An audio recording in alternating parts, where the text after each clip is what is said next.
Hello everybody, this is a 7¼ inch Black & Decker circular saw model 7308. This was my dad's. As you can see, the last time we cut with it, we were cutting some PVC paneling.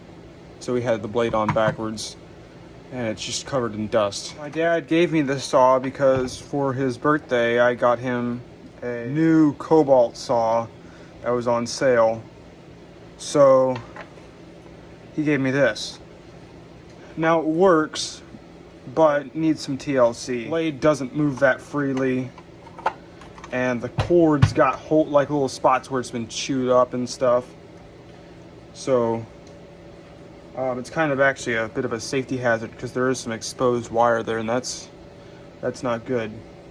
But here, I will show that it does run.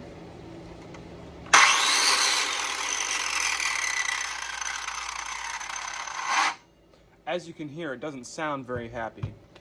So I'm probably going to have to fully take it apart and grease it. But first off, I'm definitely going to just pretty much just brush it down, and I'll take off the blade. So another issue this saw has is that when I try to adjust the height, it's very, very stiff. I'm thinking if I squirt probably some WD-40 in that little joint there, it might loosen it up a bit. Okay, that seems to have helped, but I still cannot get this all the way down. Unless that's as far as it goes, but I would assume that this could go down further. That's where the motor is. But I guess I'll start taking it apart now. So after doing a little bit of research online and looking at some pictures of these saws, I've made an interesting discovery. This piece here is supposed to be straight. So that's why I'm having so much trouble getting the saw all the way down. This must have been dropped at some point. That's a pretty good angle there. Same with the little back piece here, little piece of metal, it's bent too. And that's why I've been looking at this thing saying, well, geez, this thing's really out of square. Like, this is just extremely bent. So I'm not even sure how I'm going to fix that. I guess I'll just try and push it real hard, but a lot of this is plastic, and I don't, plastic gets brittle. As you can see, it's already got some cracks on the guard and stuff, and I don't really want to destroy the thing trying to fix it, so I'll see what I can do. So here's a better view of just how bent those pieces are. Yeah, those are all supposed to be straight up and down, perpendicular to the base here, and the base actually curves up just a little bit. So I don't know what happened here. I don't know if this was dropped or what, but maybe I'll ask Dad. Maybe he'll know. Anyway, I'm gonna try and get the guard off, and honestly, I think I'm gonna have to drill out these rivets to actually be able to get pliers in there and bend everything back up and down. Luckily, I didn't have to drill out the rivets or anything. I was able to just undo the screws that were here, the bolts, and then I individually bent the pieces back with my pliers. And I know it's not perfect, it's not going to be, but as you can see now, the motor actually goes all the way down, and it does it quite smoothly. So now you'll get a full range of cut with it, because it was missing, a good I don't know, a ½ inch of cut that it just didn't have the ability to do because it was so badly bent out of shape. I'll continue tearing it down and cleaning it up. So I checked the brushes back here and the rear bearing.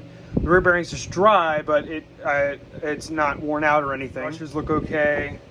The little rubber things for the brushes are a little bent up, but I don't think that's too big of a deal. They still hold them down. I was actually on the phone with my father about me fixing this portion of it, and he told me that might have been how it was whenever he got it, because I didn't realize this is from my grandfather, so I didn't even know. Also, I found this on the side of the road at one point, and once you know it, that fits in, and the little ruler on it is correct, so I just got to find a set screw for it. So this is chalking up to be kind of an interesting repair. Okay, so I pulled it apart, and yeah, the gearbox is a little dry.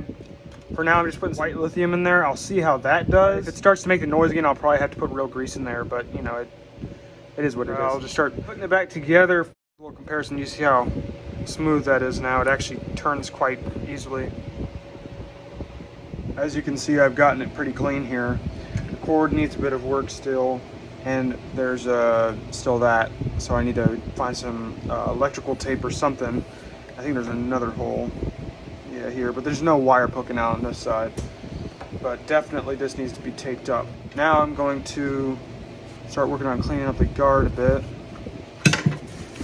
These pieces, as you can see, they're still very dirty. Okay, I've gotten the guards cleaned up, and now I'm just gonna start putting it all back together. The guard's back on, and I grabbed some orange electrical tape to fix up the holes in the cord to make it safe to use. I also got some brand new Black & Decker Piranha blades with the curved carbide teeth, and I'm gonna put one of these on the saw. The blade's on the saw, and I'll demonstrate it.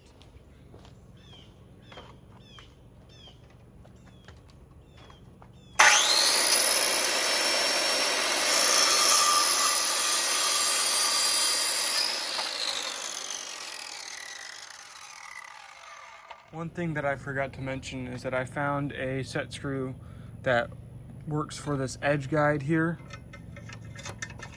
I can actually use it now and tighten it down. It'd be nice if it was like a thumb screw, but this works well enough. That's all for now.